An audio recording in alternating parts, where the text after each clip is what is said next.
Good morning. This is Jason Dean coming live at you again for another Film Fanatic show. Hope everyone's doing good. It is Tuesday at 8:56. Kind of back in the swing of things here at Film Fanatic headquarters. I got a shit ton of movies. I rented a bunch of movies, well, three new movies at Opera House Video. So I've been working on finishing up. I finished up watching all three last night, and then I've been going about doing video reviews for each of those movies, all brand new releases that just came out. So really excited about that. And then also on Sunday, I just finished up a tour. I'm going to do a video on the tour probably this week. I just did a big tour with Bookhead Sweet Tooth, which is a rock band that I've been playing with for about 3.5 years or so, and we did a bigger tour last year, and this year was a little bit more scaled down. We just went as far as like upstate New York and New York City, and then a lot of the dates were in Maine, but it was super fun, super awesome, and so I was away from my computer for a week, and so I'm probably going to do a little video talking about the tour and all those things. But it was a really great time. But now I'm back to kind of normal schedule time, and now I can make videos. But we had our last show on Sunday at Waterville, so I decided to go up to Bull Moose. I went up a little bit early, went to Bull Moose, and man, I struck gold. I was just blown away by their selection. There's so many good movies there that it was, to be honest, kind of overwhelming, the choices. Like, it was unbelievable. If I was a rich man, I would have bought up the entire collection or movies that I came across. And things are so much different there now, the way it's organized, because of the rise of all of these boutique labels that have come out. Severin, Mondo Macabra, Blue Underground. I mean, it's endless. The popularity of all of these small little companies has grown quite a bit in the last few years. So going to Bull Moose now, at least the one in Waterville, is very different. It's pretty weird. Each Bull Moose is very different from another. And I went to the one in Waterville on Sunday, and I was just blown away because they have their own individual sections for boutique labels, which I've never seen anywhere else. And it was insane on how many just fantastic movies they had. So I got a shit ton of movies. I dropped a little bit extra cash, made a little bit extra money from the tour and what have you. So dropped a little bit extra cash. I got a bunch of movies, and I'm super excited to sit down and watch them. And one movie I got that was the only movie I had seen before when I went to Bull Moose, that is one of my all-time favorite movies, starring Rutger Hauer, The Hitcher. I love that movie to death, to no end. It's one of my favorite movies of all time. Definitely, I'm a huge Rutger Hauer fan, and it's definitely my favorite film of his. And I had seen that movie a bunch of times, growing up. I've seen it so many times I can't remember. So they had it on Blu-ray, and I was just like blown away by it. So I'm excited to watch it. I'm going to watch that tonight. I tried watching it last night, but I got pretty distracted with phone calls and such, and I ended up starting it a little bit too late. And I usually have this thing where I don't usually start a movie like past 11 o'clock or 11:30. Usually I'm a little bit, well, I'm brain dead in general, but I'm a little bit more, my attention just isn't there. So usually when I watch a movie, I usually watch it like in the evening, earlier part of the evening when the day is done, 8:39 or so on a regular week. But now it's summertime, and I'm on a little bit of a break from school. I have more time, so I watch movies a little earlier. So really excited to watch The Hitcher tonight, because I did start watching it last night, and I was just like, oh my god, this is incredible. But again, I was distracted with other things going on, and I was a little bit tired. So I'm going to watch it fresh tonight. So today's show is on a movie that I went to Opera House Video on Saturday, and I got three new movies. I got Ash, um, which I just posted up on the channel a few minutes ago. Pretty. Uh, I was kind of disappointed with that movie. It was directed by an electronic artist who I really love, actually quite a bit, Flying Lotus. It's a sci-fi horror movie, so check out that review. Definitely, I think an example of highly stylized, visually very really cool, really cool music, and it's got a cool, definitely inspired by Italian horror films, which is a bonus. I mean, that's amazing. But the story, and then the acting, and when it comes down to the meat and potatoes of the movie, I just felt like it wasn't there. So I felt like it was a definite example of style over substance. So visually, it was really cool. But so I rented Ash, and then I rented the latest installment of the Final Destination series, Bloodlines, which came out earlier this summer, and that is the topic of today's show. And then another movie I got was what the hell was the name of it? One one hell or Hell of a Summer, which is a newer film that just came out. Hell of a Summer, and it's a modern kind of slasher film, even though it's really not. So again, I go back to all my old school movies. All of the movies I got at Bull Moose are all like exploitation movies and super old, like me, from like the 70s and 80s and beyond. That's my jam. But with all that being said, I always try to stay pretty current. I like to see new movies. I like to stay up on what's coming out. So whether it's going to the theater to see new movies, which I've been going to the theater a little bit more, and uh, one movie I really want to see in the theater, which I'm going to try to go see soon, is a movie I've heard a lot about called Weapons, and then going to the theater, but then also renting movies at Opera House Video, where I pretty much only get like new releases when I go there.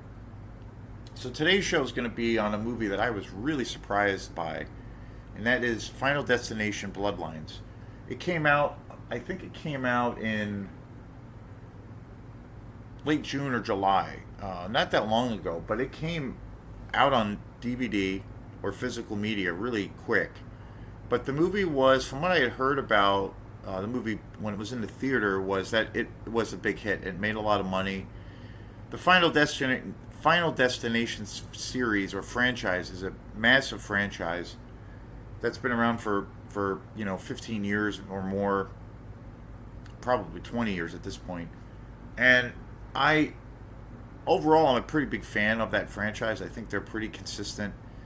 They're always like a good combination of some really inventive kills. There's a lot of good humor in a lot of the films. They're just really fun. They're kind of light, but yet they're pretty graphic when it comes to the violence. So, but there's a cool balance of all of those things, and it's funny because, um, you know, I've seen pretty much all of the films in the franchise, and I've always felt, they're all pretty consistent for the most part. The first one's always been my favorite film, and I had heard I knew a friend that went to go see the new Final Destination in the theater, Bloodlines, and I had heard from someone else too that they had seen it, saying that it was really great and really awesome, super fun, super gory, and one of the best ones in the franchise, if not the best one since the first one. So I was like, okay, I'm gonna check it out, and I watched it last night. And Final Destination Bloodlines is kind of awesome. I was impressed. I feel like you know, again, this franchise has been around for quite a few years, but I feel like they really upped the ante in this movie. They really put a lot of care and thought and imagination and creative ideas behind, putting out this new movie. And the opening sequence for this movie is pretty awesome. It's super elaborate. There's so much detail. The carnage and the brutality of the kills is really good. I was impressed with the violence of this movie. The kills were top notch, really good. It's super gory. I haven't actually seen a Final Destination movie in quite some time, but I remember that always being, the violence or the kills always being a great highlight of the film. The film also marked kind of the passing of Tony Todd, who was a legendary actor, an iconic actor in the world of horror. He's been in a bunch of these movies, and his biggest role was Candyman, the original Candyman, which is just a horror classic. He passed away during the time of this film, and I believe he had like cancer or leukemia, and he's actually in the film. And I feel like, and he's a legend, and it was really sad when he passed away a year or two ago. And I felt like they did a really good job with paying tribute to him as a character and as an actor, and it was a good kind of, closure to that. They did a really good job because he's been in, I believe he's been in most of the movies, especially the first two or three. And he's been around. He had been in so many great horror films over the years, and I've always been a huge fan of his. And so it was very sad to hear about his passing, but they did a really great job with handling such a sad subject. So, and aside from that, the movie itself has some very likable characters. It's when you go to see a Shakespeare, when you go see a Final Destination movie, you're not going to see a Shakespeare play. I mean, you're expecting some good kills and to just have a really good time and just be really entertained. It's a pretty safe thing to say that these films are like a good version of just really good popcorn films, but in the horror genre. And this movie really delivers in those areas. Like, I remember, I have to say that this movie is probably definitely one of the most fun in the franchise. Definitely more fun than any of the other movies that I can recall that I had seen, like the later ones, and there's quite a few of them out. With the exception always being, I remember the first two always being really great.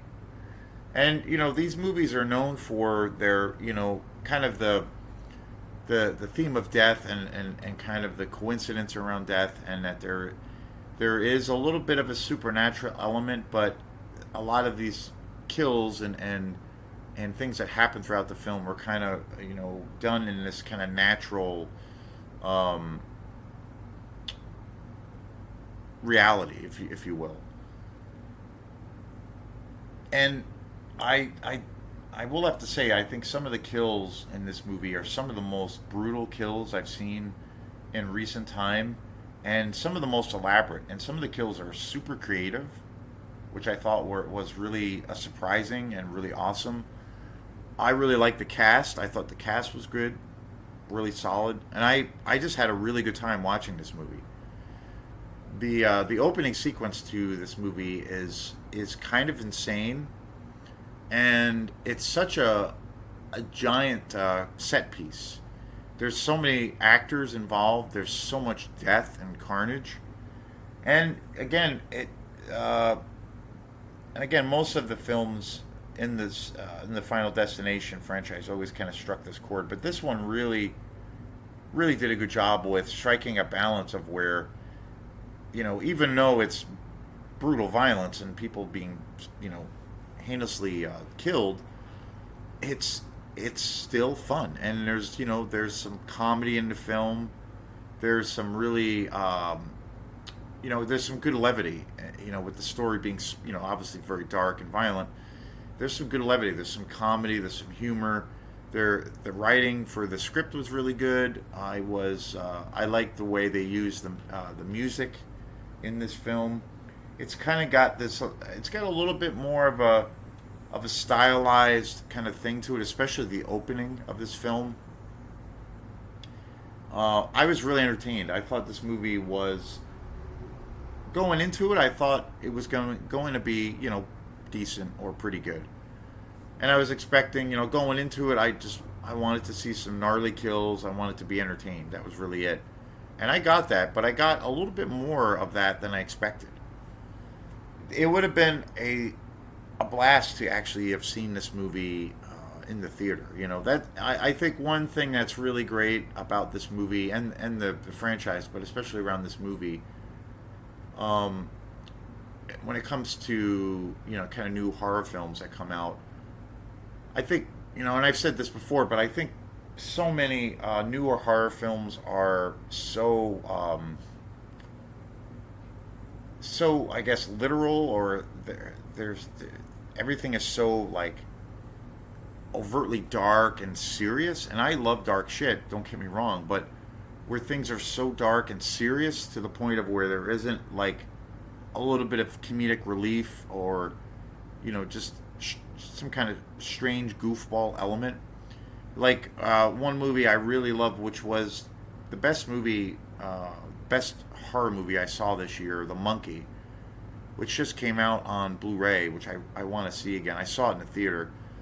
To me, that movie is like a primetime example of that. Like it's so gory and so insane, but it's so funny and hilarious at the same time. And it doesn't take itself that seriously, even though it does have some very, some serious things happening in the film. It's entertaining, and I feel like for a lot of newer horror films, that's missing a lot. That's one of the things that I love.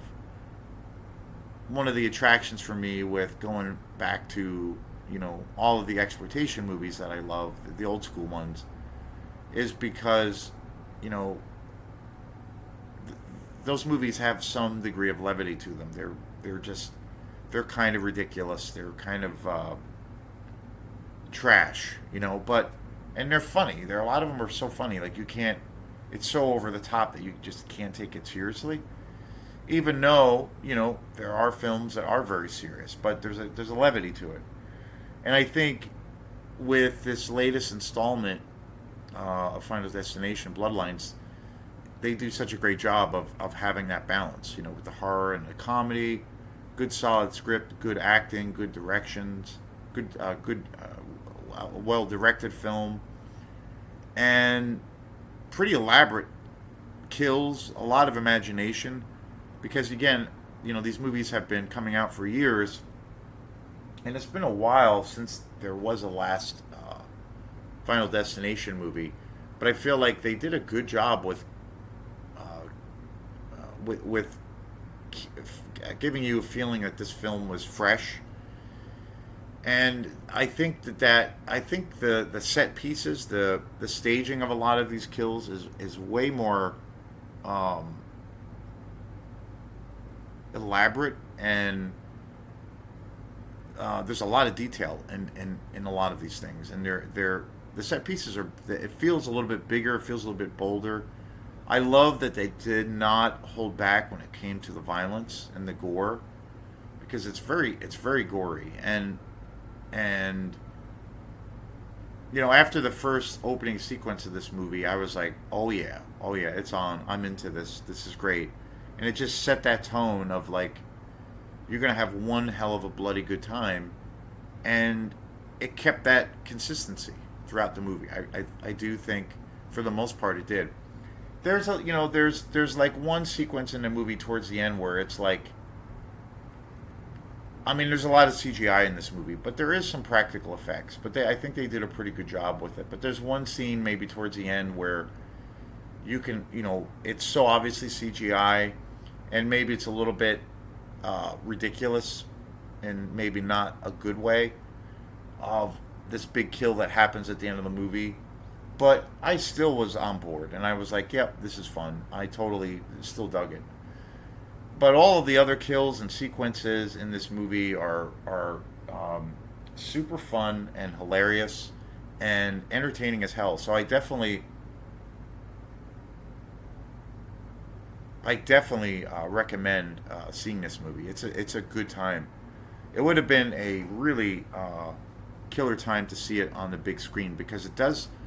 This movie definitely has a big spectacle to it. So, yeah, two thumbs up for Final Destination Bloodlines. A very big surprise as far as what I was expecting. So, thanks again, and we will see you next time. Peace.